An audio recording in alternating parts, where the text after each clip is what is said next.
So welcome, Breaking Brains, Building Hearts. We are recording. I better switch to What's gallery. up? Nobody wants to see just this. Well, and what made me start to laugh, we've just hopped on this call. We just hit recording. I was about to tell these guys that I overstepped my bounds and was inappropriate in a call that we had for championship to meet with a group of people or a couple people about what we do. And the guy was bald. And so, Brett, do you remember I asked him, I was I like, have do. you seen that Family Guy clip where they're on the elevator? And he was like, no. And you take those risks, and Jimmy, tell me if you don't know this is true. You take these risks in meeting people for the first time. You know, it's more than, and I know you appreciate the vision of this, it's more than sales. You're building relationships. And so I'm going to take this risk and see if we connect immediately. And needless to say, I asked him if he had seen the clip on Family Guy about the bald people on the elevator, and he goes, no, I haven't. Well, now we don't have this affinity, and I got to explain what it is. Yeah.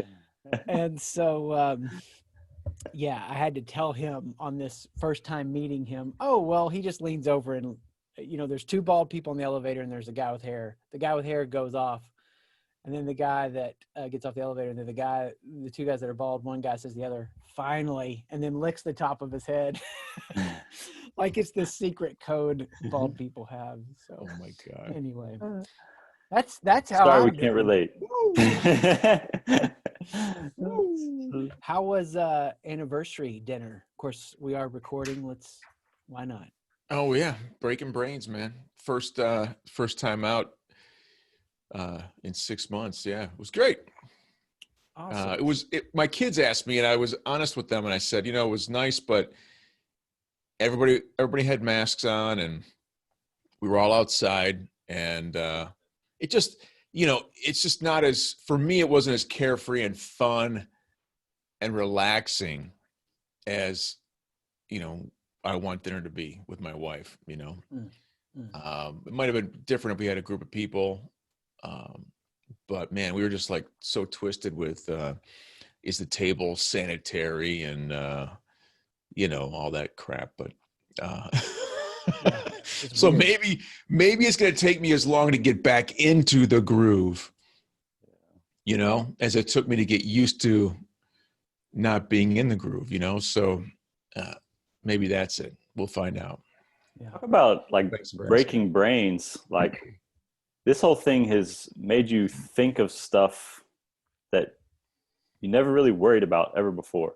How many times have we all sat down at a crowded restaurant and we just took a table, even though it hadn't been cleaned yet, because it was finally a table that we could get. And now it's like, no one's even in the restaurant. You're like, is anything clean? What's happened in the last 24 hours? It's just changed your thinking. Yeah, it's that. And I said out loud to my wife, I'm like, we were talking about something else. And I said, yeah, people catch it through their eyes. And she's like, yeah, it's, it's like,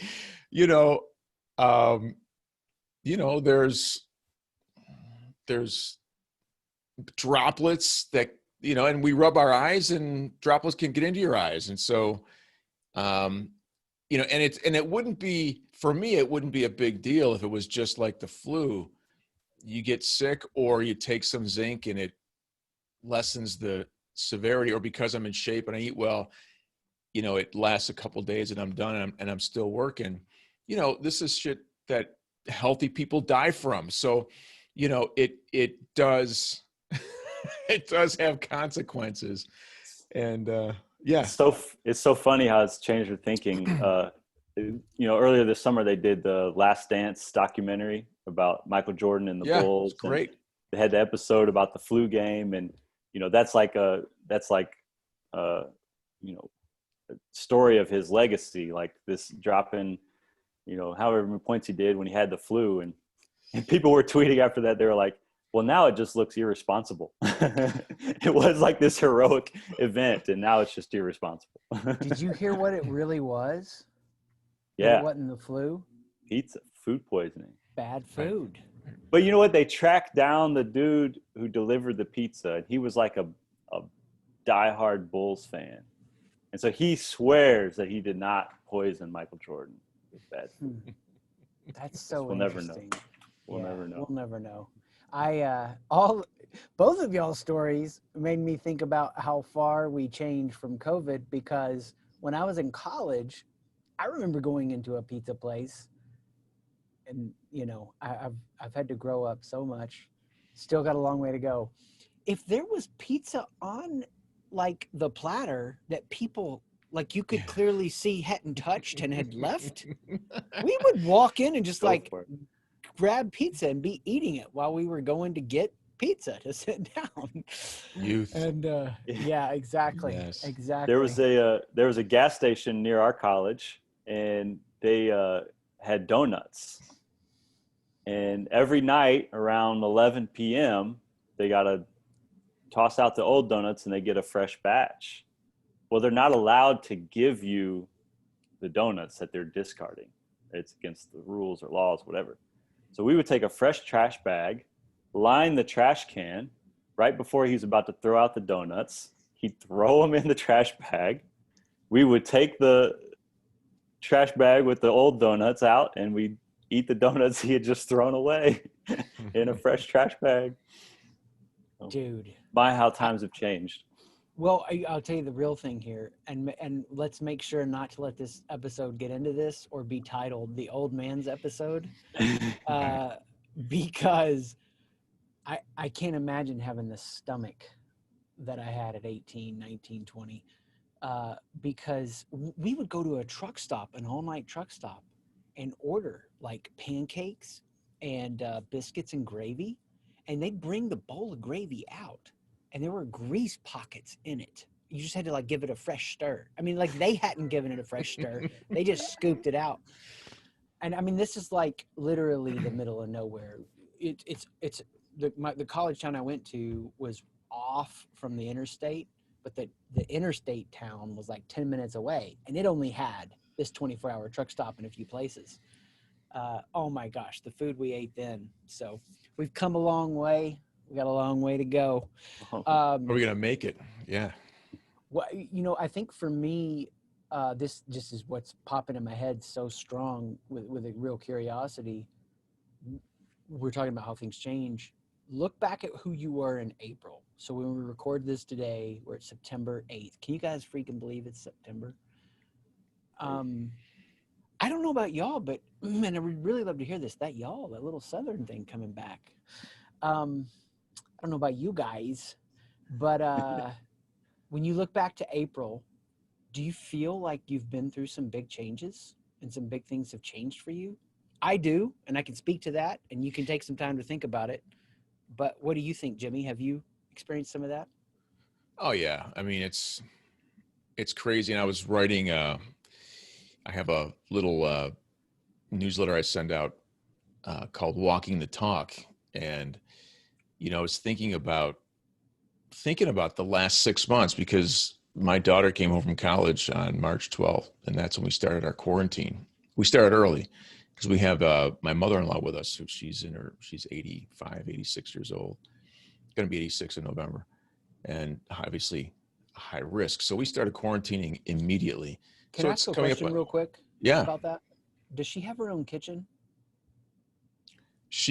No, she stays secluded, and we bring food into her, or she comes out once. Now she comes out once a day for dinner, to hang out with us. Wow, that's intense, man. I mean, that's awesome on you guys. And I was just wondering about that this weekend, talking with Brandy. So that was unrelated. Back to the matter at hand.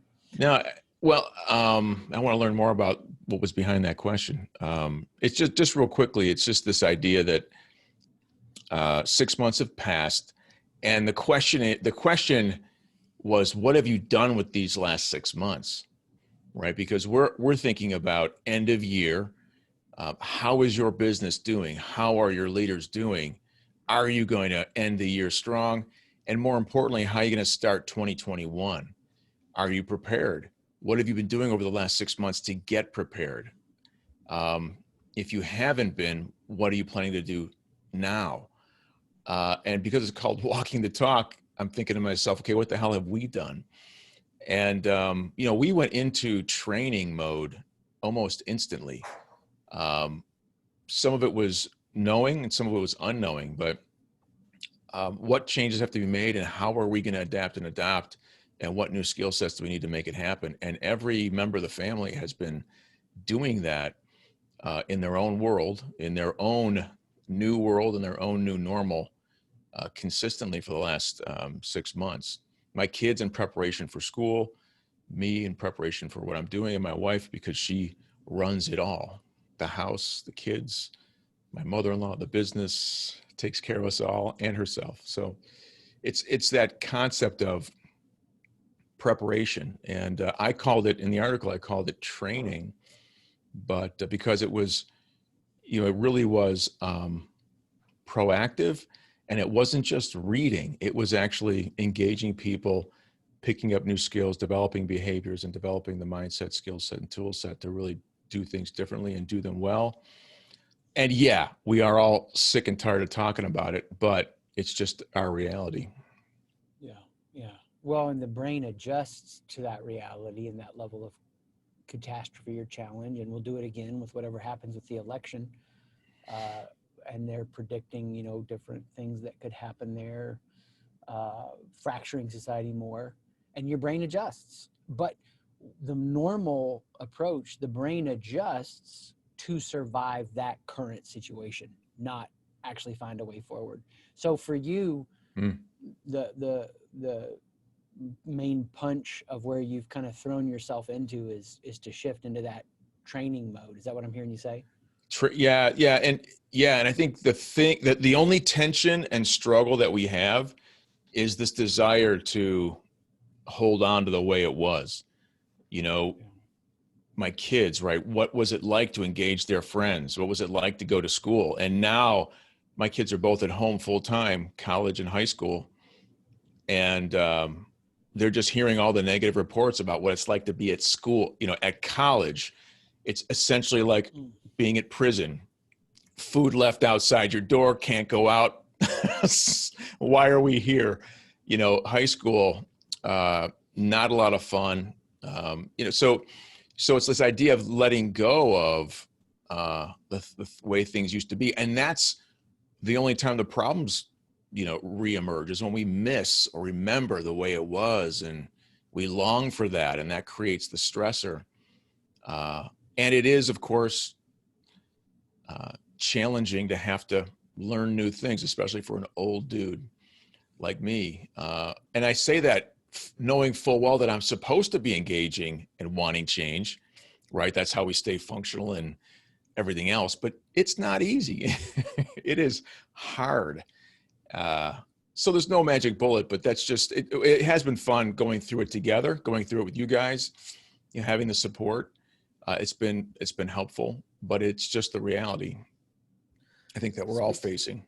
Yeah. Okay. So speaking of those changes and how hard it is to get it to stick, which I'll get to a serious question here in a minute. And then I want to hear from you, Brett. Are we streaming on your LinkedIn account now? Speaking of new changes and new learnings? We are approved. We got the software ready to rock and roll. We just need a date and a time, and we are ready to rock. Well, let's do Next Breaking Brains that way. Piece of cake. And then I'm still learning. It's like I further my knowledge, but I still can't get audio to capture on other people. So I'm hoping that I can find an answer to that somehow, some way. Maybe there's someone out there watching that can help us and guide us. Oh, that'd be awesome. Yeah. If anybody knows, please email Brett. Brett, what about for you, man? What do you feel like the changes have been as you look back over the last, post-COVID reality? Sure.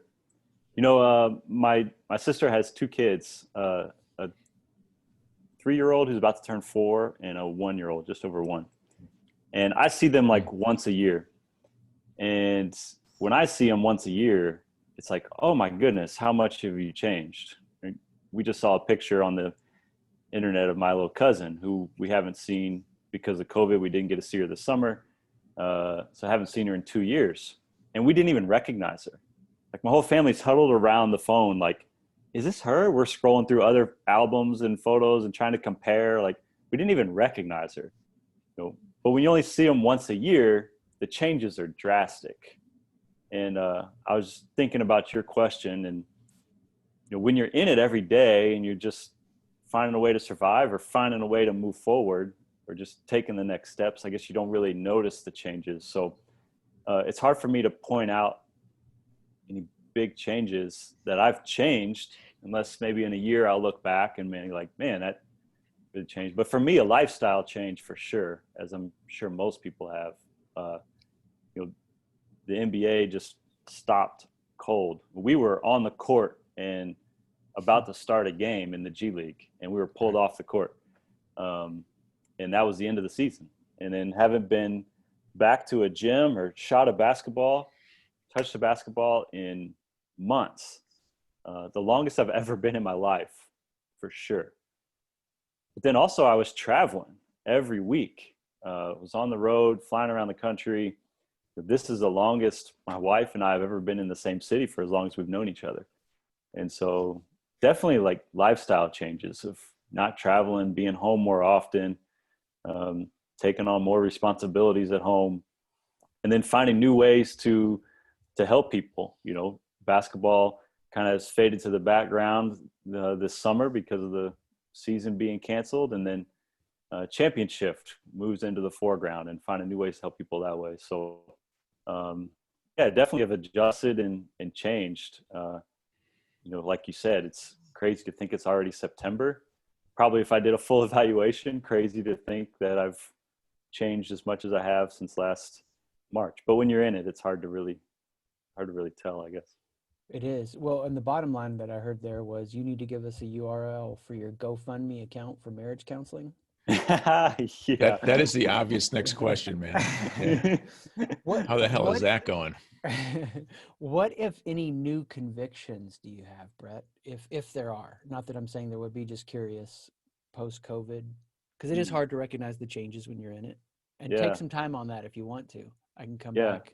Yeah, I have to come back to that one. I'm not sure any that stand out. I'll tell you this because you made me think of it. So we record this, today's Tuesday, so 2 days from now, Thursday. My wife and I have our anniversary of knowing each other. We know the day that we met because we met on a blind date, and so it's really clear, obvious.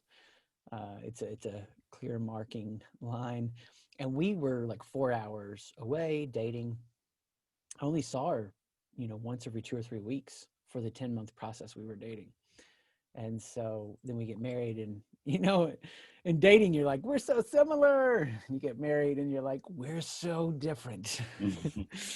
But we've built our marriage on that overlap. Now it's awesome. That's not a hype statement. Every relationship goes through its phases and has challenges, but it's that changed my life in so many beautiful ways. Boom. So you're taking me back there emotionally. That's awesome. I think for me, if I look back, Chris, how many years, man? So 20 years this July, and we know each other 21 years this Thursday. I've been saying the last couple of weeks, our dating life can drink. So yeah, it's crazy, man. I mean, to think that, we're not that far from, we've been together far, more than whatever you split your life and how long you've been alive. Crazy, man. Crazy.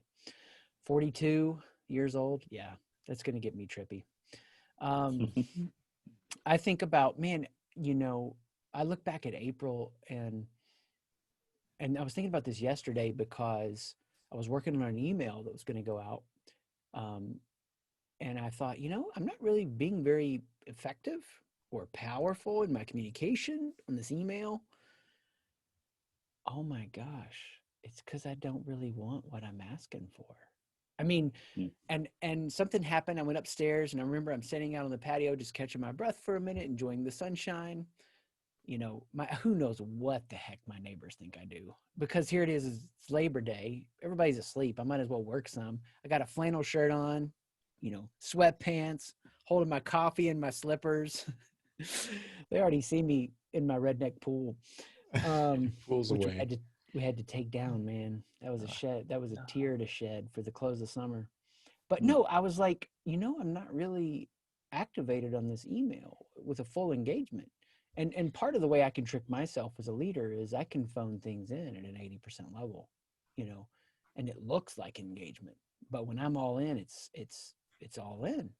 And I'm like, why am I not all in on this email? Because I'm asking for people to do something that represents who Chris was and how I thought about site shift and impacting people back in January or February. March and April happened. What, this isn't congruent with the changes that I've made and the convictions of who I'm becoming.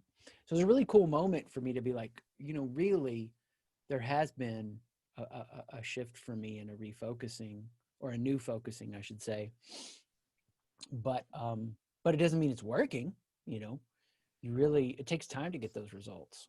And this month, a lot of things start hitting that should start showing those results, but you don't know. You just don't. You get in and do it. Jimmy, for you, when you're talking to people that are in that place that they're not congruent, with where they are and what they're doing, and there's that little bit that's off. What do you help them with to get them to notice that, or what do you advise them to do when they do see it? Tremendous question, because I have a wonderful client who I've been working with. Real quick, I gotta say this. I own What? a tremendous question. Tremendous. I had to do that because it was a new word. It wasn't a great question. It was tremendous. It's fantastic. I'm gonna get a T-shirt that says "Tremendous Question Asker." Because, tremendous. Yeah, that people have to go back and listen to an earlier episode to get that. Yeah. So now, Brett, you can't ask any more questions unless they're tremendous, man. Only tremendous questions allowed. The reason I said that is because I try to be unemotional with my clients, and I try to ask questions. And but there are times that I cannot help but be emotional. And oftentimes my clients, so far it hasn't hurt. My clients understand it and they appreciate the caring. They don't always appreciate the emotion. It's a tremendous question because I got emotional today with a very special client, someone I've worked with, a company I've worked with since 2011, many years. And, their business is doing well, but the way they approach their business has wholly shifted. It's just changed enormously. And it's been a challenge to get, it's for the organization to get our feet under, especially the sales organization, to get their feet under themselves and operate in this new world where we're not traveling, and we're not traveling with our team. And so we're not able to help people, help our team face-to-face, person-to-person. Now it's distant. And so there's enough that's different that the challenge cannot be overcome with existing tools and existing skills and existing means. And what I'm learning is that while it's easy for a practitioner who works with lots of different companies to bring ideas, right, tools to the table, and then maybe some skills, so tool set and skill set, without addressing the mindset, the skill sets and tool sets aren't going to be adapted. They're not going to make any sense. And so what is the mindset shift that has to occur? And there's no easy answer here, but I think in this case, what would make the most sense and what's going to help them the most is just knowing what new thing to focus on, right? We had this old way of running our business that we could focus on, that especially today was so comfortable and was so important and so impactful. And now I don't have it. And now because it's missing, first off, we have to let it go and stop wishing it was here and stop using that as an excuse for not moving on. And then we have to find something to replace it. Mm-hmm. Right? This idea of the KISS list. What are you going to keep, improve, stop, and start? The KISS list is something that we proactively stop doing something, but in this case, we've been forced to stop. And so we have to identify something else to focus on. What else can we focus on that's in front of us that can help move us forward. And without that focus, it's chaos, or it's scattershot. Let's throw some shit against the wall to see what sticks. And how long can you do that? So a lot of organizations right now have just been spending 6 months throwing shit against the wall to see what sticks. Or not identifying that new level of focus, that new place to put their energy, that can create the confidence they need and the productivity they need to feel good about what's in front of them.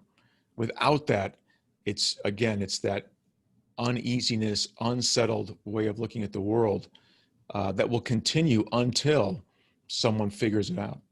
Yeah. So it's that focus, I think, is going to be really important in this case, and I think in a lot of cases. Yeah. So for you, yeah, it's more of you're figuring out what's working, and you're getting the confidence from that. This new, improved, whatever. You've stopped something, you've started something. I think though, for a lot of people, there's that sweet spot in between where you're not yet getting the results, and you've changed. Your heart isn't fully in what was before, and you're not fully activated around it, but you're not yet sure the place you're going, is where you Right. want to be. Right. I'd be that curious. Requires leadership. That's where leadership Yeah. comes in, brother. Yeah, no doubt. Yeah.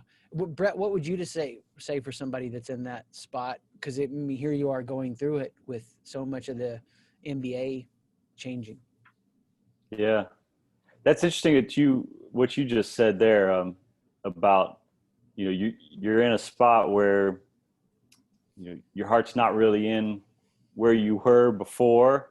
You're not entirely sure where you're going next, or if what you're doing is going to work, or where it's going to lead you. Yeah, what a strange little place to be in. I think it resonates with me personally, where I'm at right now, with the shift from the NBA season, and with championship, and what's going to happen next, and what am I doing now, and is it working, and is it worth going into or going after full investment, full heart, and full strength. Man, that's a tough place. I guess I don't have much advice for it, because I'm trying to live it right now. So I haven't, I guess, pulled out all the wisdom of it. Even if you haven't, go ahead. I mean to cut you off. Go for it. Well, I say, even if you haven't pulled out all the wisdom, what would you say to somebody maybe who's not, because I have seen you get activated in this moment and finish a book and finish and build a coaching program.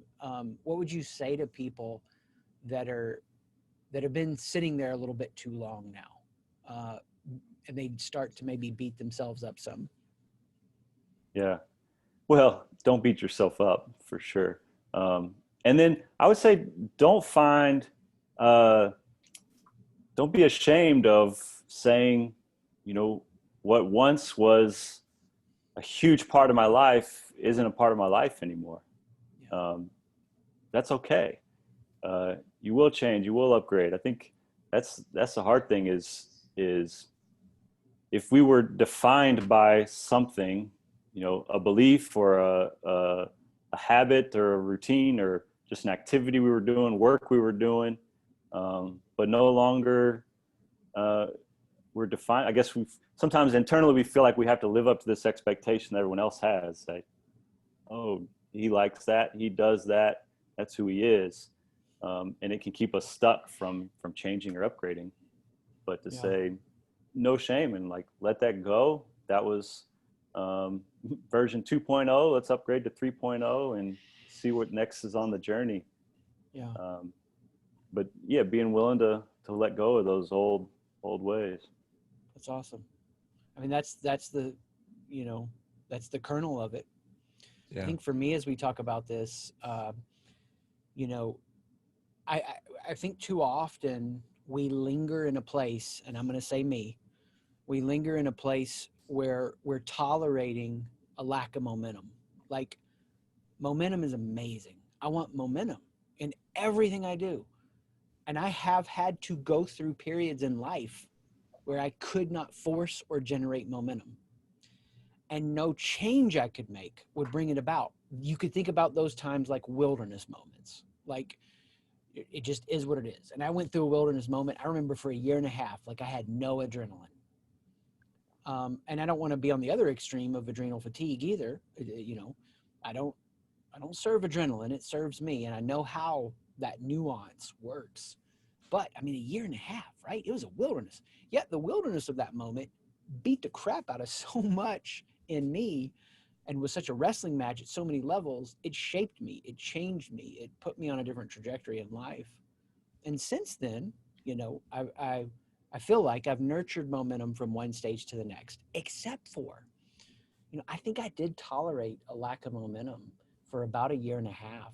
And I came to a crossroads, and I still remember it, when I could have gone the direction that I've been going these last 4 or 5 months, or I could have, you know, kept going down the path I was on. And I made the decision to keep going down the path that I was on. And as I reflect back on that, I didn't listen to it enough, because I can remember some moments driving around, you know, in October and November and January, and like not being able to articulate it this way. I wish I could have, but a lack of momentum, like personal momentum. Vision wasn't multiplying in me. It wasn't expansive as it could be. It wasn't me at the edge of my abilities. And that's how I show up. It doesn't mean how other people show up. But instead, I was just getting better at suffering under certain circumstances. And there's such a diminishing return of that suffering that I think we tolerate too often. And I look back at that and see that I did. So what aids me very well is to pick up on the shift that needs to happen and delusionally go all in on it. Like, right. I will let myself, I'll have the doubts and I'll have the critiques, and I will actually let those inform and inspire my response. So it gets sharper, more nuanced, better. But I'm all in, delusional. And then I crash into the results, and they're disappointing. And I pick up the pieces of all those broken dreams from that shift. And then I start putting it back together, and it's much more informed and it's much better. But I almost need that delusional belief to get me like all in on that turn. And that period of time doesn't have to last very long. If I go after it with everything I have, it's a few months, you know, and it's usually a couple of events don't go like I want them to. And I've had that pattern play out. I can think of 3 times. When you describe that, Chris, it sounds like a little bit of it sounds dramatic roller coaster. Is that a process you would encourage others to take, or is that just one that's kind of worked for you, or that you've seen play out for you? Well, it's the one that I've seen play out for me, having to either turn around something failing or completely start something from nothing. And having to have had to turn around things a few times and start things from nothing a few times. It is. I don't want it to be dramatic. I don't want it to be a roller coaster. I don't seek for it to be a roller coaster. It just ends up being that way. That's what I've found. Jimmy, what about you? I'm just curious what you resonate with that. And yeah, I love the hate. conversation. Love the conversation. You always take things to another level. When you were talking, I was thinking about, I had mentioned focus being important. Well, what's stopping the focus? It's a lack of decisiveness. And I think when I hear you talk, I added this idea of delusional decisiveness. You know, are we waiting to know for sure that this is the right path to go before we're willing to give it our focus? And maybe in the case, the client that I'm thinking of, that's maybe what they're waiting for. They're waiting for the sure thing, the right thing. We talked about this idea of leadership maybe being something that's required in this case. We have got to make a commitment to something to focus on, a direction. And if it has to be delusional, then so be it. At least it's going to move us off where we are. And as long as it doesn't kill us or kill the business, why not? It gets us moving. It creates momentum. Otherwise, we're just stuck. And as we all know, the longer you're stuck, man, the harder it is to get started. Dude. That's I mean, what it brought for me. Yeah, that momentum begets momentum.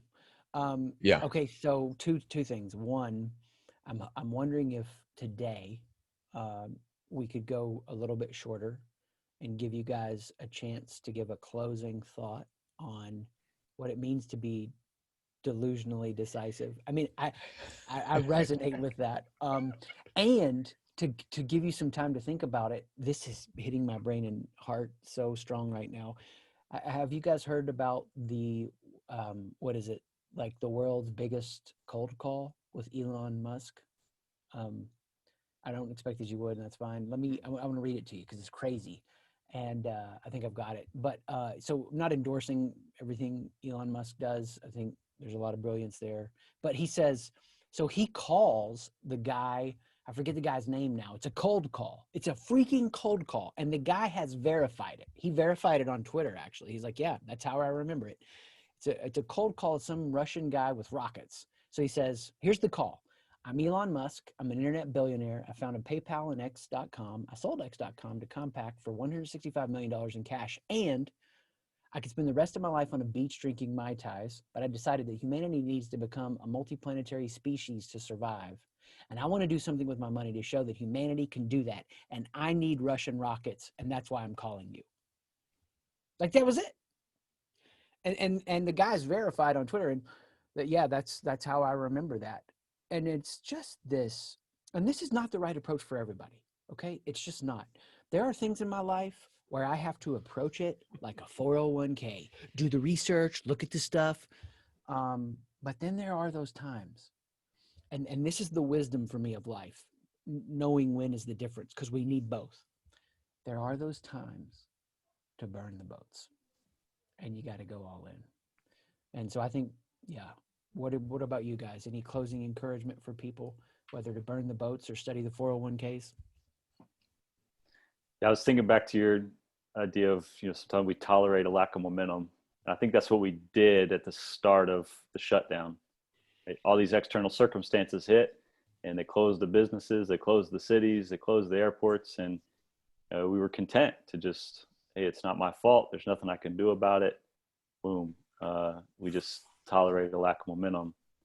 I think the decision I made in that space, not to pump myself up, but just remembering what it was like for me was I'm not going to wait for someone else to decide for me to go back to work. Didn't mean I recklessly broke down my office doors and went back unsafely, but I wasn't going to wait for someone else to figure their stuff out so I could have an impact. I was going to choose myself and choose to start and choose to go for it. Talked with a friend a couple weeks ago who was complaining about his job. And I said, why don't you quit? Just trying to dig down to surface level desires. And he said, well, there's no plan B. I'm not going to do something so unwise. I'm not going to have a plan B. There's not going to be a plan B. If you're waiting for a plan B to get started on what you really want to do, it's not going to be there. You're not really going to go for it. So there's no safe option. You just got to go. Choose yourself, choose your path, and delusionally go for it, right? Make the most of it. That's awesome. Right. Jimmy. I mean, for me, it's as easy as there's lots of ways to say it, right? I grabbed this from sports, this idea of focus. When we help motivate teams and think about how to align businesses and teams, we think about individual potential. What drives individual potential? We think about motivation, preparation, execution. And we think about motivation in the context of what motivates you, the task, a goal, a vision. What is it? Consequences, right? So someone who is lost and not doing anything about it simply isn't motivated. Brett's motivated by not allowing someone else to determine his future.